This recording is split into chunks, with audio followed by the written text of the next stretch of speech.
So welcome to the presentation on higher education reputation. This is a joint workshop or a joint masterclass between Impact Higher Education and measuresHE. And just to let you know a little bit more about these two companies. So ImpactHE was founded by myself at the end of May. And my focus is very much around how you can use data to improve the strategic decisions that your universities are making, with a special focus on sustainability and reputation. But I'm delighted to be joined by two of my former colleagues from when I was at Times Higher Education, David Watkins and Billy Wong, who really led the most innovative data science team in the higher education sector. At least that was my belief, but I recruited them, so I would say that. They have now formed their own company. They've been going for a little longer than I have, and their company, measuresHE, is really digging deep into data, especially data that can be derived from bibliometric sources. And they've got a depth of experience there that they built out at Times Higher Education, and which they are more than delighted to share with us today. Hello. So there's David. Billy is in the background. He's managing all of the questions and so on. So the first question, of course, is, well, what do we actually mean when we talk about university reputation? And I was presenting at a recent seminar on university reputation at the University of Navarra, and Santiago Fernandez Gubieda came out with a brilliant definition. He said, reputation is the social validation of a university's promise. So there are a couple of key elements from this. Firstly, there is the promise that you are making to your stakeholders, the implicit promises and the explicit promises. But also there's a clear indication that when we think about reputation, really what we're talking about is how that internal perception is validated by external stakeholders. And of course, there are many stakeholders. So when you think of the university, some of our stakeholders are obviously our students and our alumni, but they're also our prospective students, our competitors, the academics who work in our university and other academics across the sector, accreditation organizations, the business community, and the list goes on. Every organization and individual who interacts with your university will take with them a perception of your reputation and whether or not you are delivering on the promise you have made. Of course, we do have to talk about the elephant in the room. And the elephant in the room, in this case, is rankings.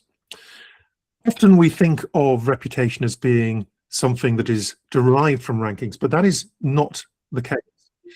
Rankings measure a form of reputation, but they do it through a very narrow lens. QS and Times Higher Education, so two of the biggest international rankings, do this by talking primarily to academics across the world, although the QS ranking also surveys employers. The FT and some other rankings organizations will talk to alumni, and US News surveys competitors in a way that is interesting and probably not very reliable. And of course, then that leads on to a really critical question. Do we understand rankings? Do we understand how they work? And our opinion is that far too few people really understand the basics and the detail of the way that rankings gather their data and the way that they process their data. And this is one of my favorite movies. This is from Moneyball, where the baseball leagues found that they had a very similar problem. They thought they understood how the game works, but in practice, they didn't. They were measuring the wrong things. And as a result, they were misjudging their decisions around their players and the teams. And I would argue that in higher education, we have a similar setup where often universities misunderstand how rankings work and therefore make decisions based on that misunderstanding, which can lead into some very challenging situations.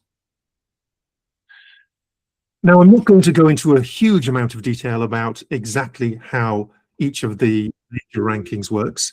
Obviously, we can do that in great detail for those of you who wish to, but that's not the focus of today's talk. The important things here to emphasize, though, are the slightly different ways that THE and QS address the question of reputation. Both of them have a direct reputation survey, but there are a few key differences. Times Higher Education's survey is slightly larger, but it is invitation only. In other words, they decide who they're going to contact, and they do this by sourcing a list of academics across the world and then identifying a random selection from them. QS uses a very different approach. In the world of QS, they go to universities and ask them to nominate up to 400 academics for inclusion in the survey. And we think this is an opportunity for universities to be much more proactive about the way they identify these academics and the way that they design and engineering an ongoing communication strategy to ensure that when the time comes for the ranking organizations to measure reputation, they're doing that from people who are well aware of the university's strengths. But I must emphasize this again, rankings are not reputation. There is a feedback loop, a very clear issue that if you go up in the rankings, you get visibility, and if you go down in the rankings, you get criticism, whether or not that movement was deserved. So because rankings are not reputation, or not primarily reputation, we will look at 4 key reputation actions that you could take. And the first of those is going to be thinking about how you can turn your alumni into a very powerful reputational engine. The second one, we're look at making and how you make data-informed partnerships with other institutions. Thirdly, we will talk briefly about demonstrating community value. And then fourthly, Dave will come in and talk a little bit about how you can concretely build networks of connected academics that can support your reputation in those reputational surveys. Now, all of these approaches will need to build on your core values, and we believe can use data to both drive reputational success and demonstrate impact. So when we talk about using data in reputation, what do we mean?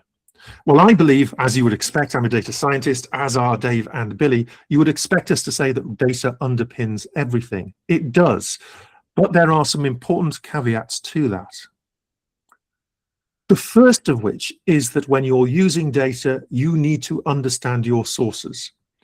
If it is internal data, you need to recognize the limitations that come with the systems that generate that data. And the fact that in many universities, there are multiple systems creating multiple sources of data. If you're using surveys that you're executing yourself, again, you need to be aware of biases in terms of the selection of people to participate in those surveys, and also in the nature of the questions you are asking. Government data can often be a really rich data source, but again, we must remember that governments gather data for their own purposes, not necessarily to support higher education. And so we need to be aware of the decisions that governments have made in designing their data sources. A great example from the UK was that for many, many years, the definition of graduate success was whether or not graduates were employed 6 months after graduation, because that fitted well with what the government was looking for. But of course, it ignored the larger questions of, well, are they in good academic or graduate-related jobs? Are they in jobs that are relevant to their courses? And even, are they successful in a more long-term way in their careers? When you're using data from rankings agencies, again, be very careful about this. And the big lesson from ranking agencies, of course, is that ranks are dependent on how everyone else does as well. So because you go up in the ranking does not mean you necessarily improved. It just means you didn't do as badly as your competitors. Similarly, you may go down in rankings even when objectively you have made significant progress. And a lot of our time when we were at Times Higher Education, by the way, was spent trying to persuade universities to be less panicked about a move of a single place in the ranking and think more about the underlying data that rankings agencies used to build those measures. Of course, another useful data set, which David will talk about more later, are bibliometrics, the measures of academic success in terms of publications and citations. So how can you address reputation with data? The starting point should always be to have a coherent effective internal strategy about reputation. Start with your strategy and look for data that supports and gives insights to back that strategy up, rather than simply starting with a series of measures and trying to fit things to those. But be aware that analyzing data takes time and it takes expertise. It is not always as straightforward as we might like. So you can use data to help you to understand what is happening, but if you do so, we recommend you use a basket of different measures rather than taking a single measure approach. For example, don't simply say we will judge our reputation by whether or not we go up or down in the rankings. So that was the starting point. We've given you about 10 minutes of a broad introduction, but now I want to dig deeper into those 4 areas I talked about. And the first of these is to look at a long-term opportunity that universities frequently underappreciate and often haven't put the work into that we think they should. And that's developing and working on understanding our alumni. When I was at university, the feeling was very much that you went to university, you got your degree, sometimes you stayed on and did a master's degree or a doctorate. But when you left university, the university had finished its job. Hopefully you were going to be successful, but certainly the expectation was that graduates left and then perhaps came back later on and gave some money, but weren't actively involved with their institutions on an ongoing basis. That is very much changing as we enter a world where the pace of change in the jobs market is more and more rapid. There is a new and critical role of universities to support their alumni and to be something rather than a one-off degree that is a basis for ongoing lifelong learning.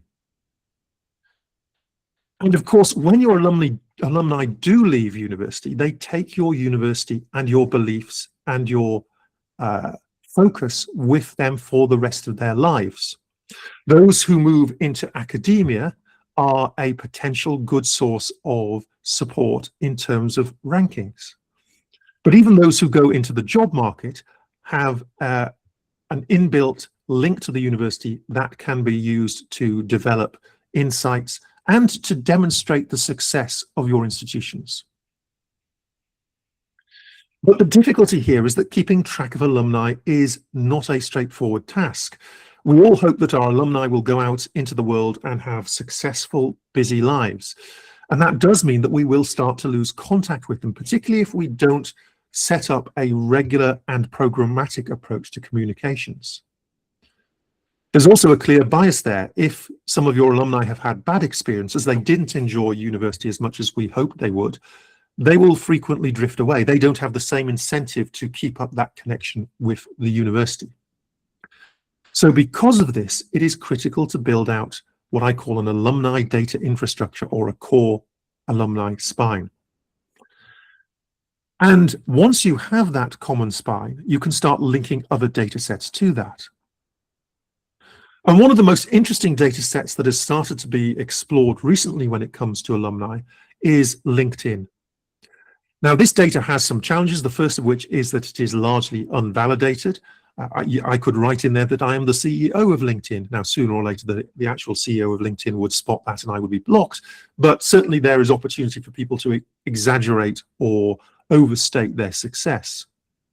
Nevertheless, it is a very powerful resource for understanding where your alumni have gone.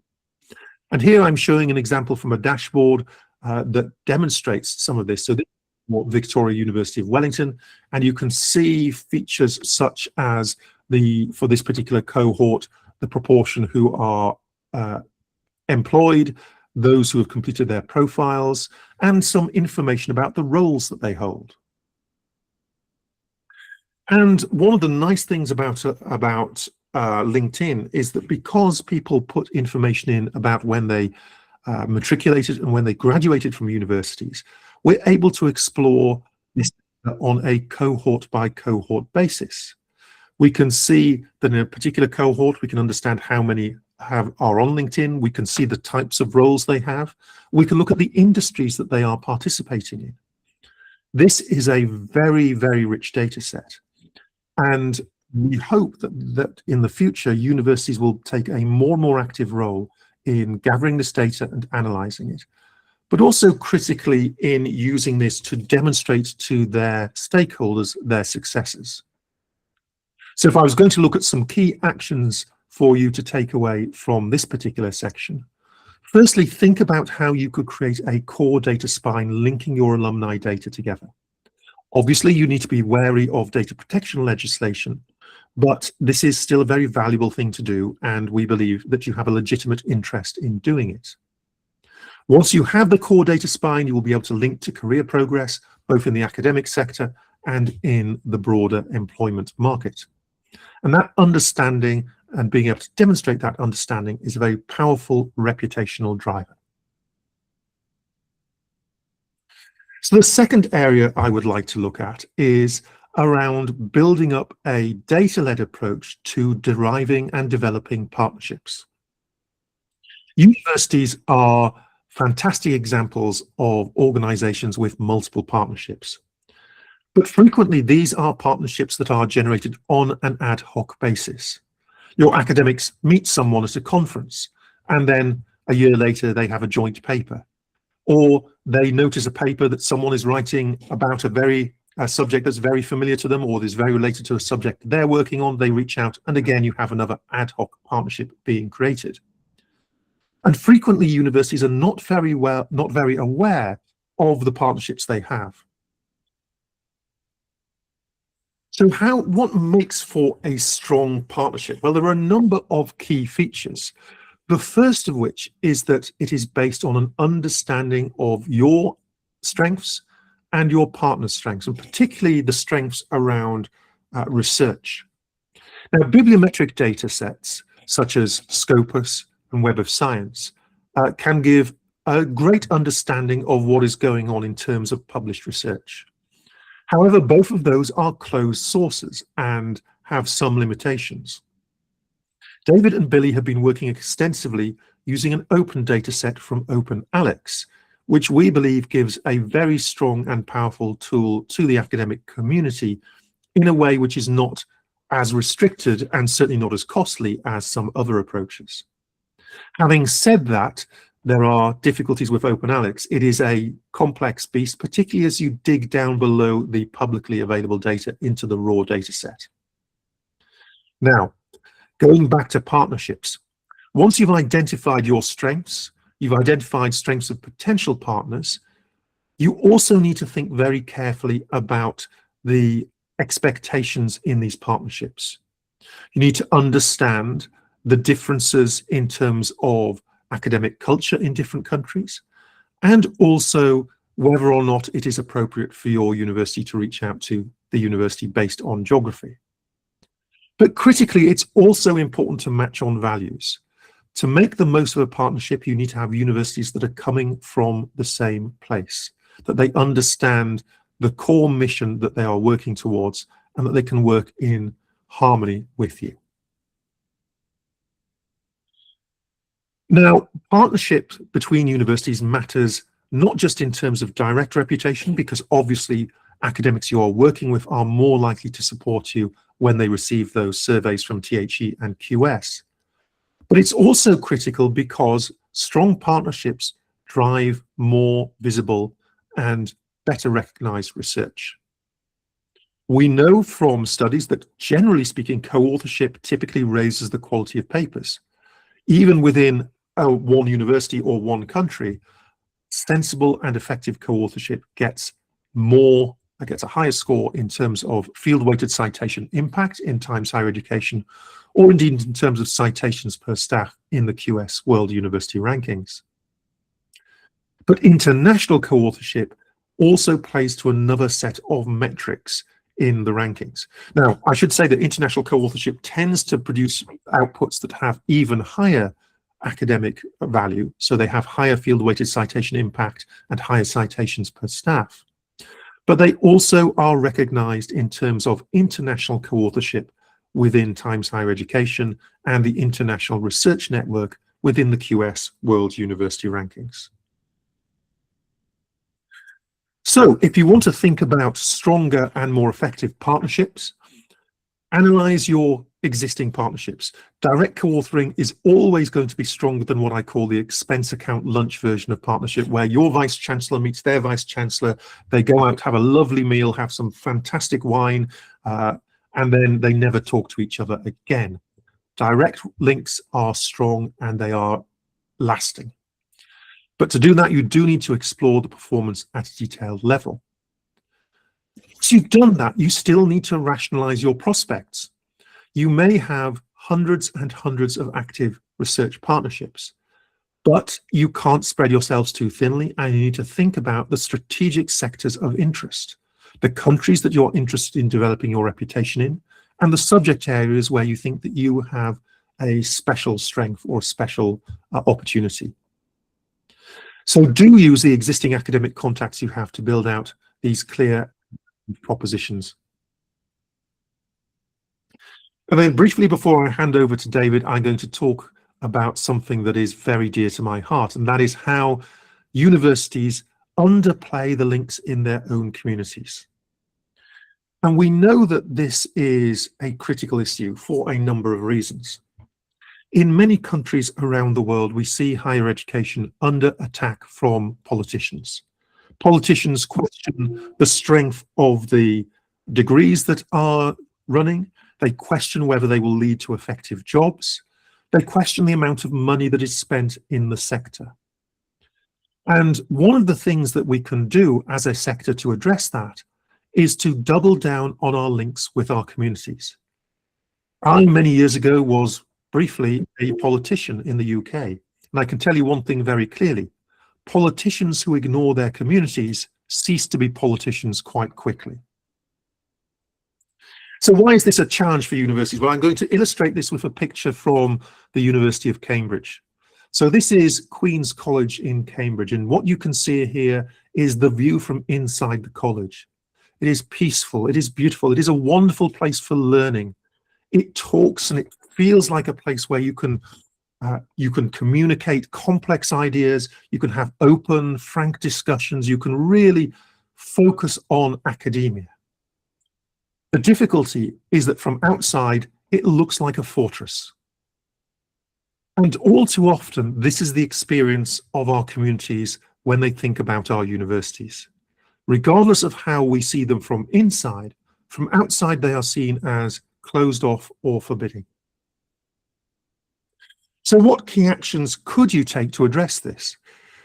Connecting to your community is not necessarily straightforward, but you can certainly identify key areas of change that are of concern, that are really important to the local community. Now, I'm a big believer that sustainability and the Sustainable Development Goals are something that can distinguish the work that universities do and can enable them to highlight their relevance to communities. And I'm saying that sitting here in a really, really hot room in my house in the third major heat wave of the UK summer. Climate change is absolutely, man-made climate change is absolutely a real thing. It is here and it is affecting everyone. But we can also see this in other key issues. It's not that long ago that we were all facing the challenges of COVID-19, and we know that there will be another pandemic sooner or later, and universities play a key role in addressing that kind of concern. But we can't just look at global issues. We do also need to be very pragmatic and recognize that our local communities have issues too, and that if we can support them and help them to understand and address those issues, then we can make ourselves critically relevant to the communities we work in. It's also worthwhile thinking about all the things that universities do that they have as open events, but don't necessarily publicize as effectively as they should. So please do go and proactively share the activities, share what you're doing with your community, and use your economic power for good. Universities are frequently the largest employers in their towns and cities, or amongst them. One of the pieces of data I love is I looked up the revenue of the University of Manchester and of Manchester City and Manchester United, and I found out, not entirely to my surprise, that the University of Manchester has larger revenue than those two large football clubs combined. And that's not an unusual position. Universities are key cornerstones for our communities and for our economies. And then a very practical step, invite local representatives to regular briefings in their areas of interest. Demonstrate your value to your MPs, to your councillors, and they will support you going forwards. With that, I'm delighted to hand over to David from measuresHE, who's going to take us into more detail on how you can cultivate your external academic community. So over to you, David. Thank you very much, Duncan. Real pleasure to be speaking to everybody today. What I'd like to talk about on the next slide is to look at, Duncan, if we could get to the next slide, thank you. So I want to look at how we look at more the below the line marketing, how we use data to approach cultivating a global academic community. Now, if we look at what we see happening, typically universities have mainly relied on organic brand growth. So that's assuming that good research automatically leads to global recognition. Now, we know for the really top universities in the world that's true, but we're talking the top 10 universities that we see this for. For instance, we know that in reputation surveys, the university that comes top in a reputation survey, be it Harvard, MIT, Oxford, Cambridge, if we look at the university that comes 10th in that reputation survey, they'll get roughly 30% of the votes that the top university gets. So you get a lot of concentration of reputation votes from academics in that very, very top cohort. Academics are more brand driven than they'd like to admit. And so just relying on that traditional, well, we've done good research, we'll get global recognition, doesn't really cut through. Now, to counter that, every university actually has a hidden asset. And that hidden asset is generally a latent global network of academic advocates who already cite you, read your work, co-author it with you. So today we're going to discuss how we shift our focus from simply tracking those metrics and looking at that passive approach to brand and reputation to actively nurturing long-term peer-to-peer relationships globally. So let's look at how universities currently build academic networks. They broadly fall into three broad categories. Now, the vast majority of universities that we've spoken to many over the years, use what we would call the passive method, which is essentially doing nothing and hoping the research speaks for itself. Now, as I mentioned, top university in a reputation survey gets more than 3 times as many votes as the university that comes 10th in a reputation survey. So that passive method really only works for the really, the real big dogs in the university space. So some universities try an ad hoc approach, and we've certainly spoken to a couple, a few universities, and I've spoken to a couple just this last week that are using this approach. And that typically relies on a central team, but they're going and essentially having decentralized efforts. What does that mean? Well, they're going to academics around the university and really annoying those academics, hassling those academics to give them contacts. And those academics are very busy. They'll either shoo them away or give them some information to keep them quiet. And it's a very, very painful process to go and do that, to try and to ask your own university's academics to try and build that cohort of academics outside your university, a community, it's painful and it's highly inefficient, very unscalable. So that's what we see some universities doing. The third way, which a few universities are touching upon, is the data-driven method, and that's used by a few innovators. We do see a few universities doing this. We're starting to see more wanting to do this, but that utilizes actual bibliometric data such as citations, co-authorships, to map networks and quantify true academic affinity. So we will talk more today about exactly how that data-driven approach works. So when we look at this, how do we start to think about using the data to work out what affinity is? So there is an analogy that we can use. So in the retail industry, there's a really well-established model for understanding your best customers. This has been used for decades in retail.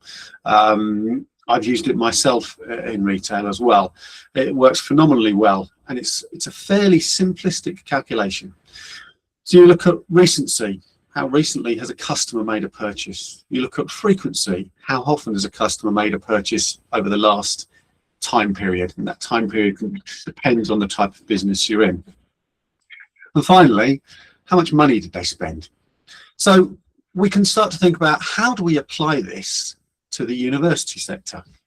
So recency, well, that translates really well to the research setting. What's your most recent research collaboration? Frequency, the same.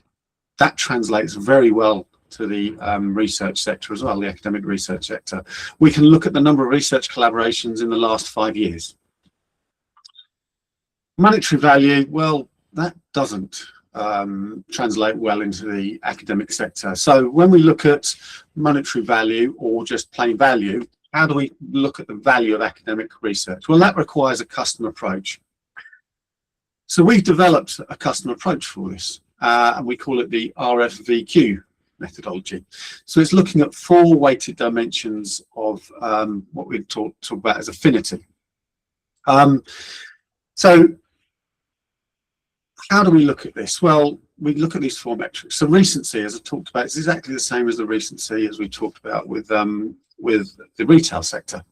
When did they last co-author or cite your university? Frequency, same thing. How often have they done this? Now, to look at value, we actually use 2 metrics and combine them. So we look at, firstly, I'll talk about quality. The quality, we can measure the quality of papers based on the number of citations, or specifically what we're using is the field-weighted citation impact of a piece of research. Then we can also look at visibility. Now, visibility, just to explain it, if you've co-authored a paper with another university and there's just 2 universities on that paper, the other university is going to be very well aware that you're part of that research. Conversely, if there's a paper that's got 50 different universities, other authors may be unaware that your university is even part of that research. So visibility is really looking at how visible your university is within that research. So effectively, the less universities on a piece of research, the better. Now we can calculate this for every academic author in the world. And there's over, if we look at the bibliometrics, there's over 10 million people who are, contributing at least 1 piece of research in the last 5 years. And we can calculate this affinity, this RFVQ, for all of those 10 million for an individual university, and come up with an overall score. So to give you an example of how that works, there's Dr. Watkins, not me, I promised. But there's Dr. Watkins, who's at Cardiff University. Their recency, they have done some joint work with you in the previous year, so that gives them a weight of 80%. Frequency, they've co-authored 6 papers with you, so that gives them 60%. Visibility, actually there's only just an average of just over 2 universities for each of those papers, that gives a high score. And the quality is reasonably good, so it gets a 70%. We multiply that by the weights, come up with those totals, average them, and what we come up with is an overall score, which is a max of 100 of 75.44 for that particular individual. So that's a very specific calculation, an example of how we calculate the RFVQ. So what we can also then do is start to look at all the other information that we can capture around an author. So there's a lot of information that we can capture around an author. So we can capture their name, their ORC ID. Most authors who are publishing frequently have ORC IDs, email, where the institution they're at, the main field of work, active research. And then, as you can see in this example, these are some actual calculations. This is real data. I changed the name of the person. But when did they last co-author with your university? 2025. So that gives them a co-author recency of 10, which is the maximum score. when the number of works they co-authored with your university is 16, well, that gives a maximum score of 10 as well. The mean number of universities in those co-authored works was just slightly below 3, which gives a score slightly above 9. Now, the mean FWCI of the co-authored works is 1.45. Now, 1.45 isn't bad. The average globally is 1. But actually, in terms of co-author scores, that's not great. So that gives a co-author score of 2.91. Mix that all together in the formula, that gives you an 86.09 score. Now, that's for co-authors. We do the same thing for authors that have cited your university. And so this author has cited your university. And again, we get similar scores, 10, 10, 8.92, and 2.79, which gives a citer affinity score, or RFVQ score, of 85.6. We mix those together, give them 3 times the weight to the co-author score. That comes up with an overall affinity score. Now, additional to that, in some instances, it's useful to know where people have worked and where they've worked previously, and I'll come on to explain some of that a little bit later. But the current country of work is China, but they've also previously worked in the same country as your university. Now, because we can tell that from the bibliometric record, that means that they're quite likely to know your university, and in a reputation survey, they're quite likely to say they know how your country works. They're more likely to favour you because they've worked in that country. So we create a location score on that basis as well, and we can add the location score to the affinity. So this is just an example of the way all that gets put together. So that's just one element of the way we can start to think about how we treat this academic community. So we've got a lot of, we've done this for all authors that we can find. We've calculated this RFVQ affinity, but there are other factors to consider. So we can look at active years of research. So you might want to look at early career staff, early career researchers. You might want to look at established faculty instead. You might want to balance those demographics. So that's something to consider. The geography, I've just talked about some of that geography, knowing where they are, are they local to you, same continent, globally, have they worked in your region before? Subject area, so that's quite simple. Which subject are they in? How closely does that align with your strategy? And the author mix as well. Co-authors we tend to think of as being more valuable from affinity because they're positively working with your university, but then people who are citing your university are very valuable as well and could be worth outreach because they might want to work with your university and maybe struggling to think about how they can do that. But again, if they're citing your work frequently, most citations are positive, we can look at that. So there's a lot of factors that can be taken into account so that you can adapt the community outreach and the people that you're finding to suit your strategy. And when we think about stepping back slightly from the direct efforts to a more strategic perspective, we can see that there are a number of different ways that this prioritization of academic contacts can support your strategy across a number of areas. Now, obviously, knowing who is working with your university and how well linked they are gives you a very strong tool for understanding global research, for being able to do effective outreach around funding and around building consortium. But they also provide opportunities in other areas like creating global partnerships, working on aspects of transnational education. Although transnational education is typically very much focused around teaching, we all know that the best teaching is supported by great research and is research influenced. Talent pipeline is another thing that I think is undervalued within the sector and that this can support. I used an image earlier from Moneyball, and of course the concept of Moneyball was how do you identify the best people for your baseball team when you have a limited budget? And this kind of approach can give you exactly the same skill set within higher education. How do you identify the potential future stars who already have an affinity for your institution? And finally, of course, reputation. How you can link this to surveys that are run by THE and QS in order to ensure that your university's reputation is accurately reflected in their surveys. And I'm going to hand back to Dave for a few minutes, who can take us through exactly how you might want to do that. Thanks again, Duncan. So, yeah, looking specifically at reputation within world university rankings, we can go from a global pool of authors. There's over, as mentioned, over 10 million authors who've been academic authors in the last 5 years. So go from that to a precision outreach list. So we've got a 5-step process that we look at. So the first thing is to review your current process and current strategy. How do you currently manage reputation?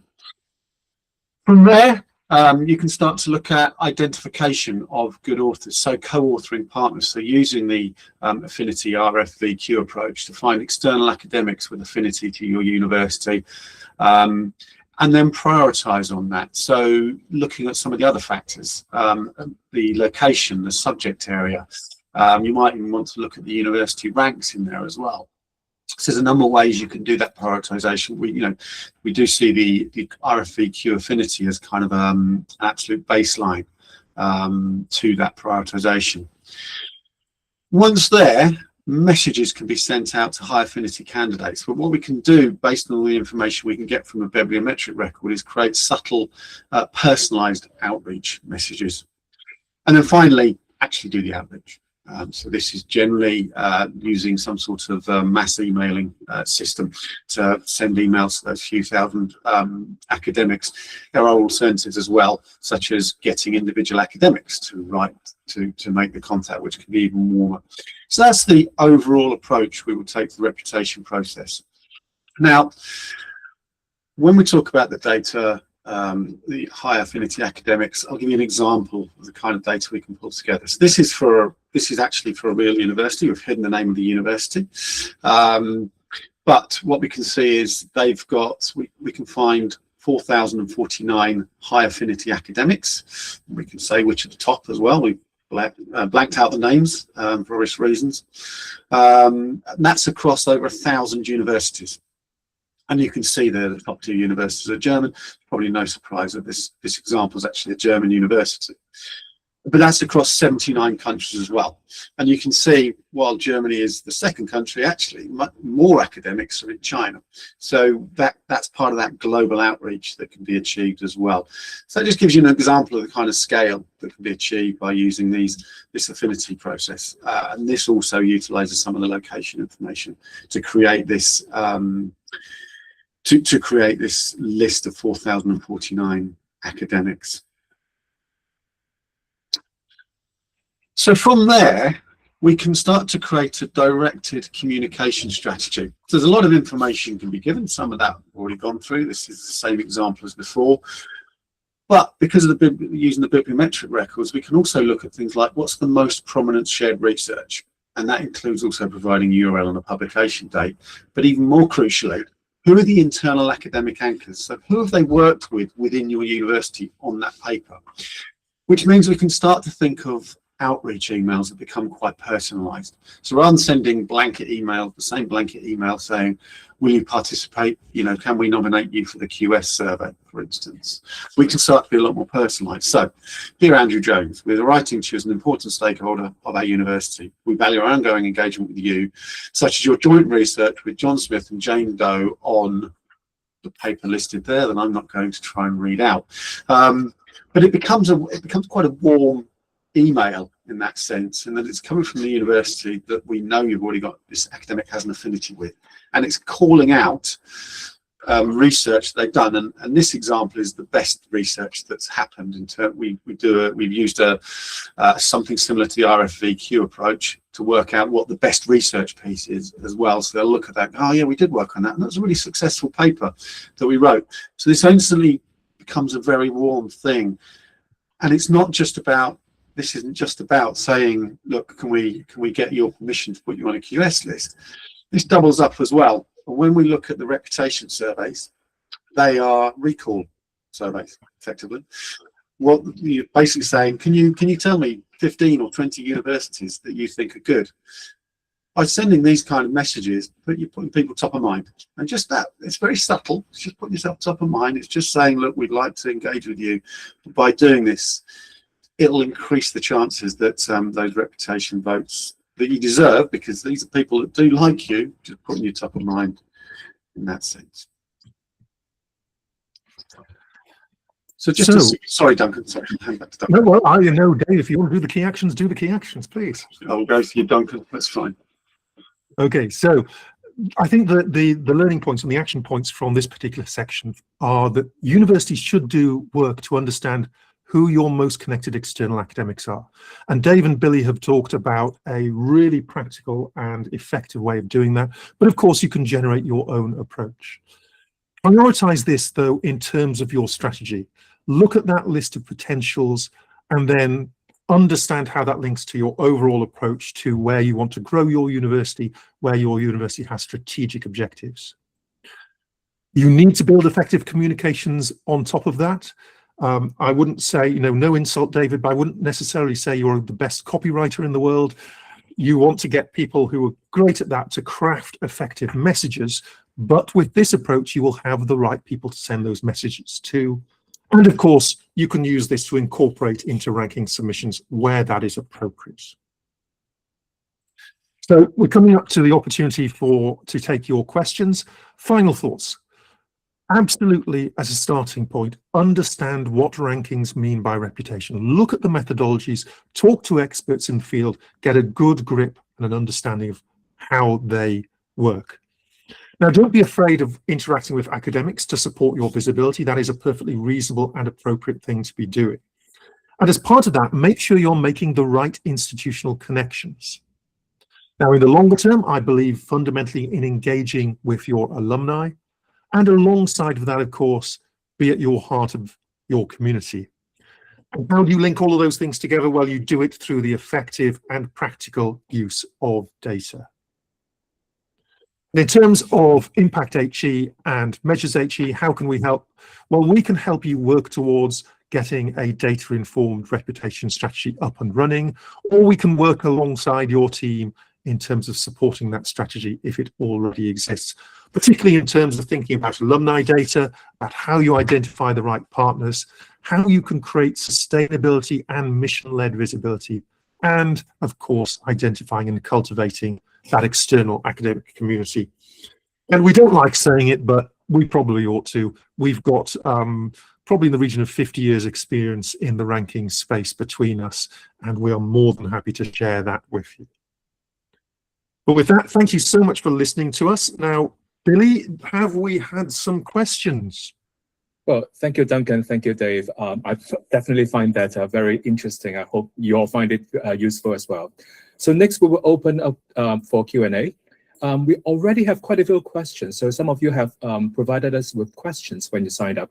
And I've taken the liberty of grouping them into several different themes. The first theme is related to the survey methodology and how they fit into the ranking.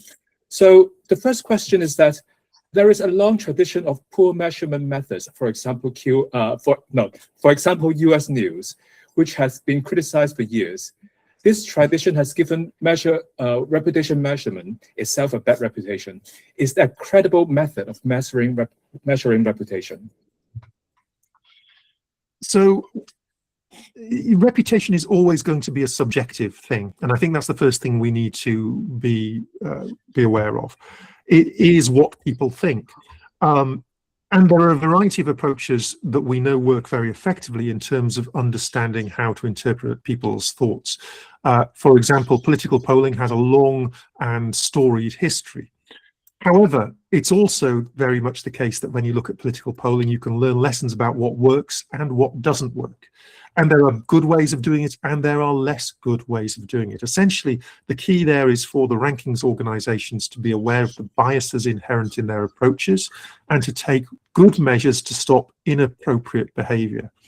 And one of the things that we haven't talked about in this session, but I know that David and Billy are really interested in, is how we can understand inappropriate academic behavior. And you may think of this as being rather judgmental, but actually part of this is to protect universities' reputations. It's to enable universities to take action, both in terms of their own academic behavior, but also in terms of ensuring that they are not partnering with organizations whose behavior may negatively impact their reputation in the future. So there are mechanisms of doing it. And the final thing I'd like to say on this is that although I started by saying that reputation is subjective, it is still hugely important and a very real thing. If you don't believe it's a real thing, ask yourself a serious question. Why is it that you drink Coke rather than Pepsi? Because they're both almost identical brown, unhealthy, sugary drinks, yet Coke has almost 4 times the market presence of Pepsi. David, would you like to add anything to that, or is? Yeah, I think you know, if we look specifically at some of the reputation surveys, and I'll focus more on the QS and THE because they're bigger. People never talk to us about US news. We rarely see it unless we're talking to a US university. But I think it's that they have very different mechanisms for creating the list. So QS ask universities to provide the academics. Now there's some obvious issues with that because it becomes biased.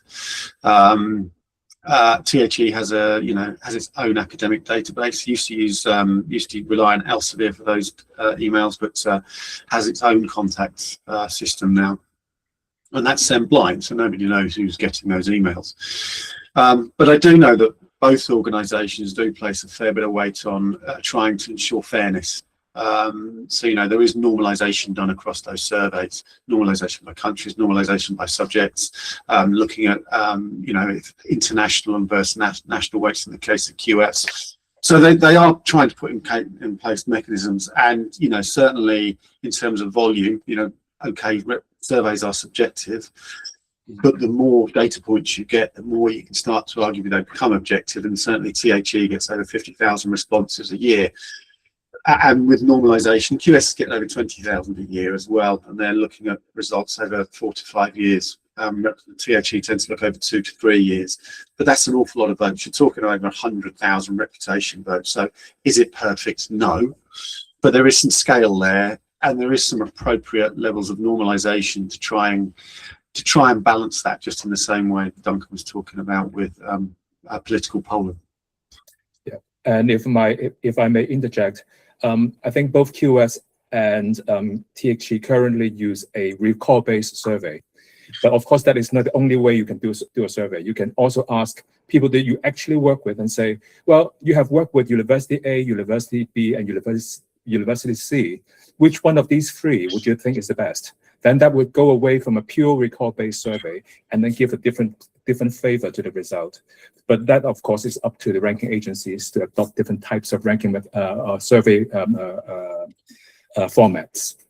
So the next question that I have is, to what extent are the reputation scores influenced by the specific countries where the universities are located? David, over to you for that one, I think. So I think we have to, yeah. So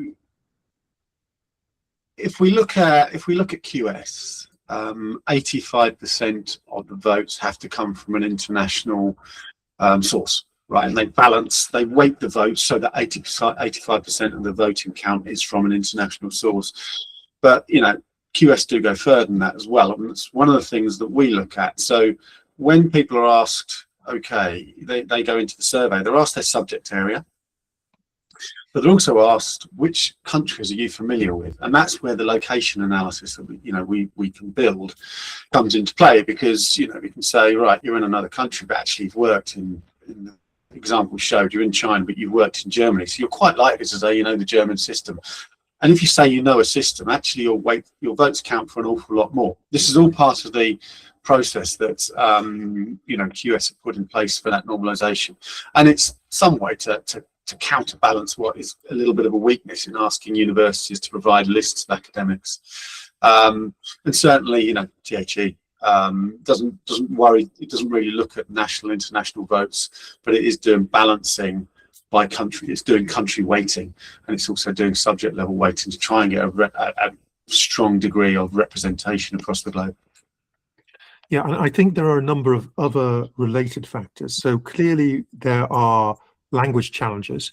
If you have a voter who is in China, for example, they may well know a university's name through a transliteration rather than through a direct knowledge. And so there are always difficulties, and we see some advantages, for example, for universities that are named after cities, because it gives another thing that you can link on. But when you have multiple universities in the same city, it can be a disadvantage. So which university are you talking about when you talk about a university in London, for example? Well, it could be one of many. So there are some interesting challenges there. And one other challenge with the international measure, of course, is that not all countries are the same size. Now, QS do try and take account of that, but it does mean that if you are the University of Qatar or the University of Luxembourg, you will get most of your votes from outside your countries, not because of anything other than the fact your countries are quite small. So there are more universities outside than there are inside. There is a follow-up question which was just submitted through the web form, which is very much related. PHE reputation uses the UNESCO data set to do the country weighting. But that data set sometimes have inaccurate or incomplete data. So how does that create any unintended bias in the weighting of the responses? And what are the mechanism in place to adjust for that?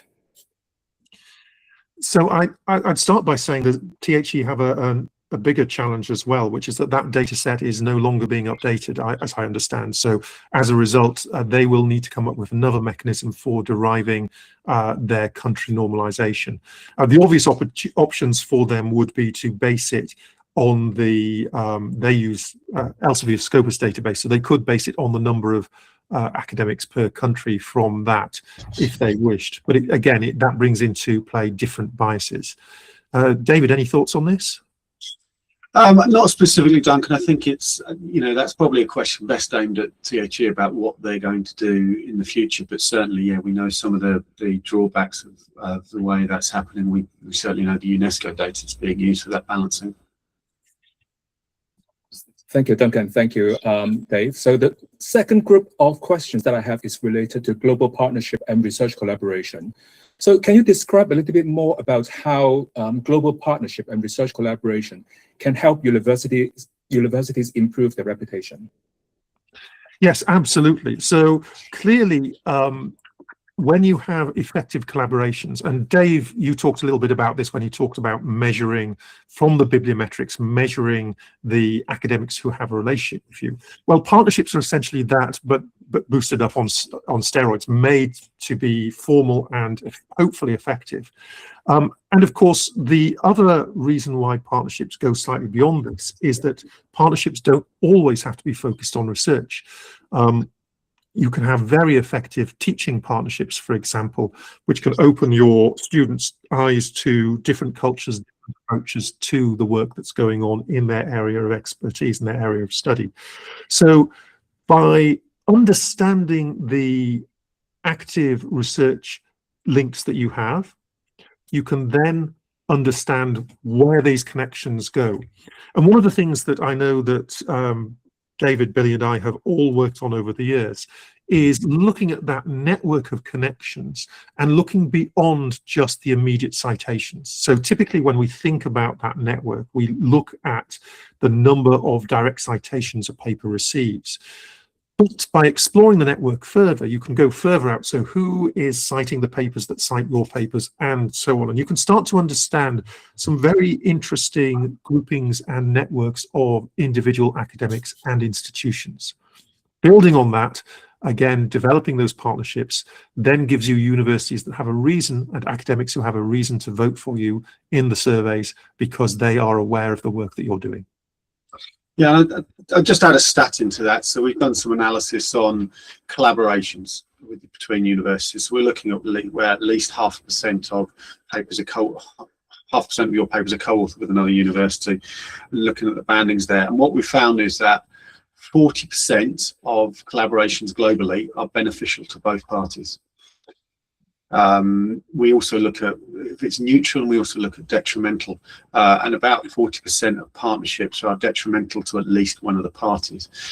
That's why it's imperative to start to think, start utilizing the data to say, well, what are effective partnerships? And the affinity analysis we've talked about does help with that. But we know one of the ways partnerships happen is you get two presidents of universities meet at a conference, have a coffee, and decide they're going to have a partnership. That's a nice photo opportunity, but does it go deeper than that? So really, that utilizing the data can really find very effective collaborations that can turn into positive partnerships is what we find.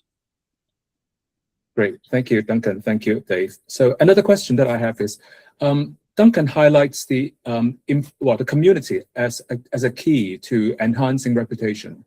Key action to do is to connect with the local community. Now, if the university is already a civic university where they have a responsibility to do something with the local community, is that considered done already? Or is there something more to it? Can you give us some ideas and suggestions? So the answer is not necessarily. So in an ideal world, civic universities would have deep relationships with their communities.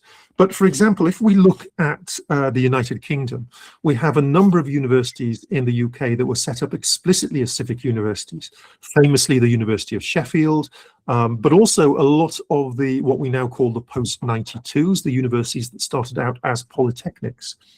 And one of the difficult balancing acts that these universities have is how do they balance their ambition to be global research hubs with their need to maintain those links in the community. And it's very easy to get, I won't say sidetracked because it is really valuable to be a global research hub, but it is very easy to allow that aspect of a university's mission to become the overwhelming majority of what a university does, and you can easily lose those links into the community if you are not careful. So essentially, it helps if you have that civic mission built into your DNA. It doesn't guarantee you will be doing a good job. And so my recommendation would be review that. Are you really achieving the civic aspects of the work that you were hoping to do? Or has it become something that is now a lesser factor of your institution? And you can do this in a number of ways. I mean, one of the interesting ways, of course, is to think about where do your students come from? Are there alternative pathways into higher education that you can recruit from that allow people who have, for example, are mature students or have non-traditional academic backgrounds? Because that kind of approach definitely does support the community and does make you very visible, both with the community and with employers in your area. So it's a great start, but it isn't necessarily a guarantee. Anything you want to add, Dave? No, I think it was very thorough. Right. Yeah. Great, thank you. So I noticed that we have already gone past the hour. So thank you for all of those who are staying, but we'll get through as many questions as possible. The third group of questions that I want to address is related to strategic growth and optimization playbook. So can you talk a little bit about how a young university can improve their academic reputation rapidly? What are the key action items that they should consider? So I think we may have slightly different thoughts on this, David, but it'll be interesting to find out. And a good example of not having pre-written questions to deal with. So the challenge that young universities have are literally visibility on the world stage is very difficult to achieve. We know that there are a large number of universities that are developing, and they're often doing excellent work, really fantastic work. And in many cases, they are able to use their youth and agility to develop programs and to develop research streams that more mature universities find challenging to move into. One of the things that perpetually amazes me is how our politicians frequently think of universities as radical hotbeds of innovation, when in reality, universities as organizations are inherently conservative and slow moving. So young universities have those advantages, but then the challenge, of course, is, well, how do you turn that into visibility on the world stage? I think the key there is probably going to be around partnerships. It's around finding the right organizations and potentially the right objectives to link your universities to. For example, I'm doing a lot of work at the moment around One Health, which is an aspect of sustainability, which looks at planetary health, human health, and animal health as an interlinked trio. And by adopting approaches like that, by being dynamic and making good partnerships, universities, particularly young universities, can move forward quickly. But it's challenging. It's challenging to get the weight of, say, a Harvard or a Cambridge or an Oxford. If I may add something, I mean, reputation is kind of like any branding for any business. It's about answering 3 questions. What makes you different? Why does it matter? And who needs to know? So when you are a young university, that distinction, that point of distinction is even more important. You probably cannot compete with the long history of Harvard and Cambridge and Oxford and whatever. So what makes you different and how do you stand out? That is something that you have to consider very carefully. And then how does that align to your university strategy? So for example, if you have been given the mission of from your government ministry to say that your university is really about helping this country develop your economy in the area of, let's say, sustainable tourism, that is a perfectly good differentiation, and then lean into that and make sure that actually people understand why you're different. And then using the data that Dave talked about, then you can actually substantiate that point of difference and actually show that, yes, you are different.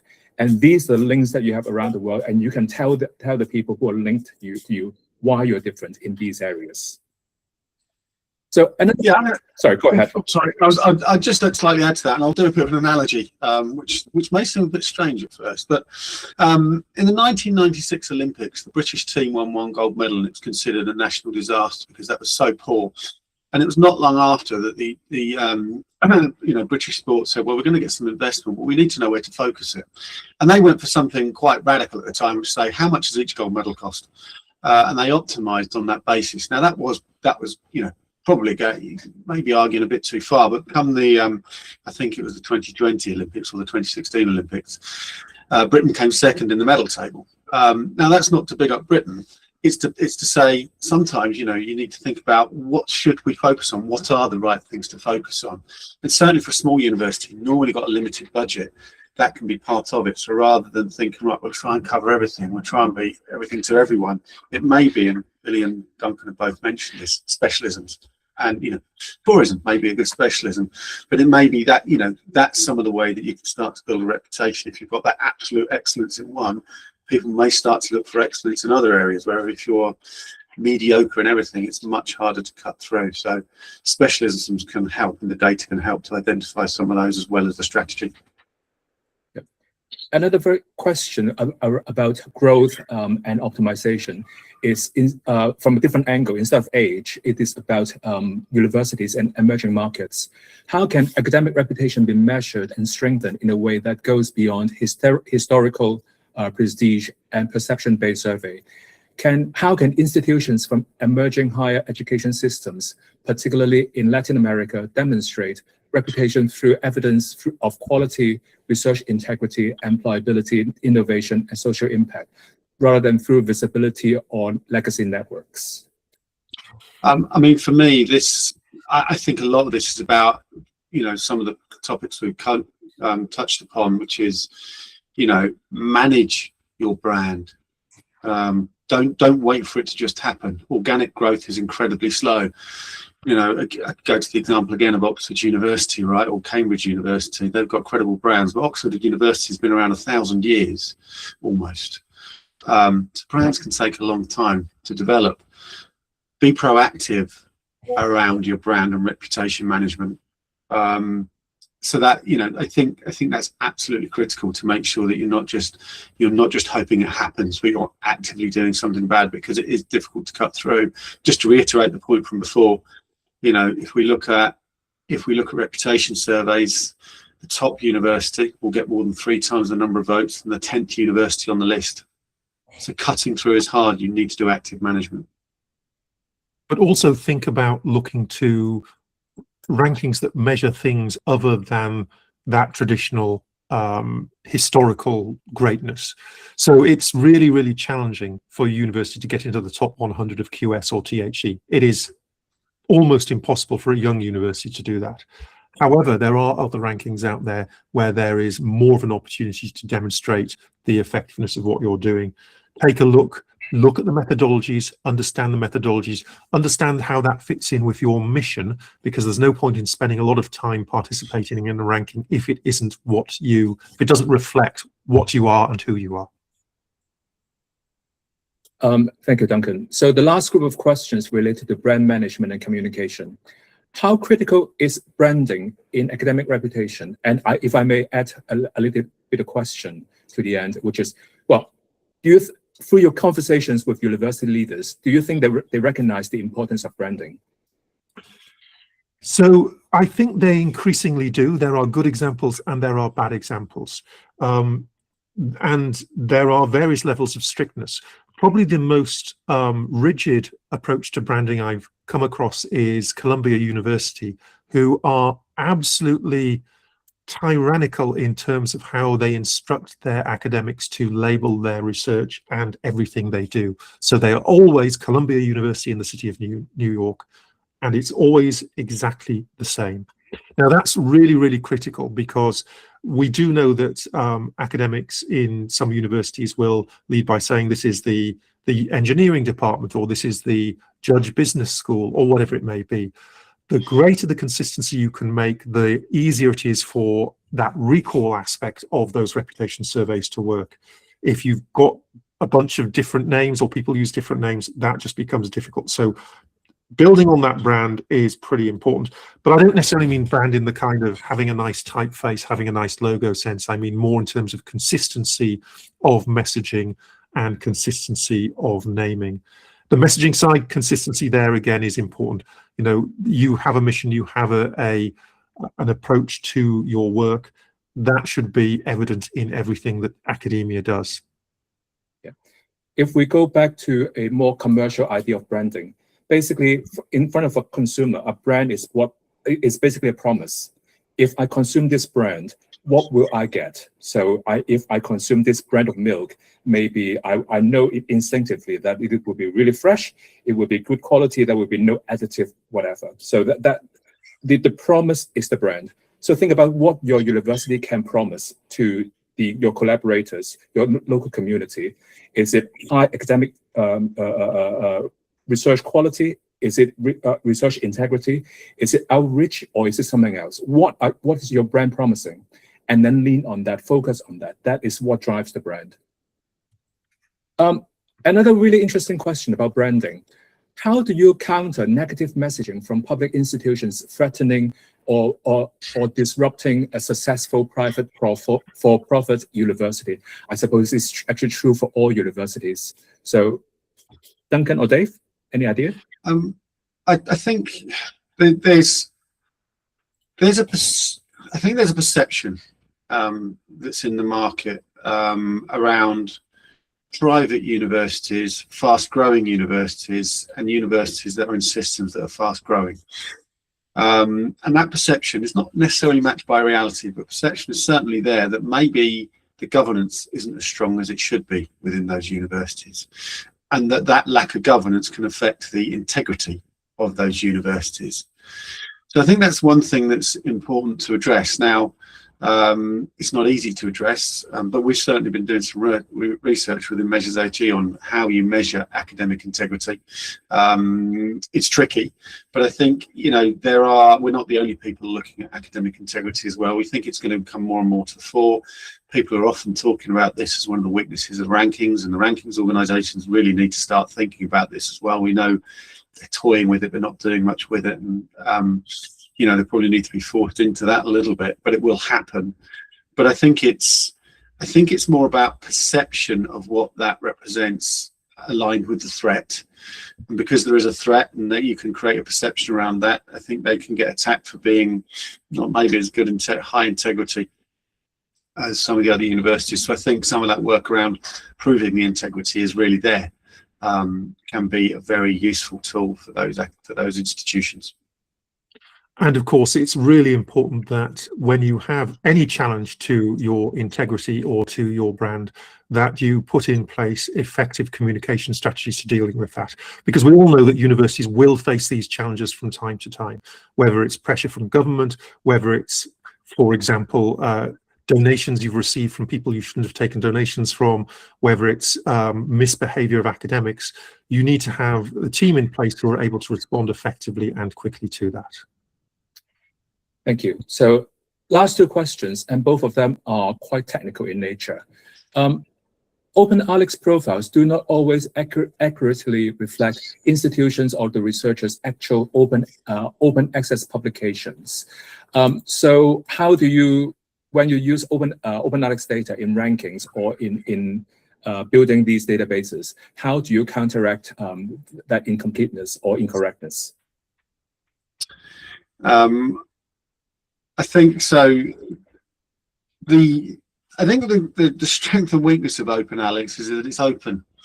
You know, and what do I mean by that? Well, it's open, so people can go in and spot, you know, if there's errors in that. You can't do that with closed bibliometrics. You know, it's much harder to do that with, say, Scopus or Web of Science.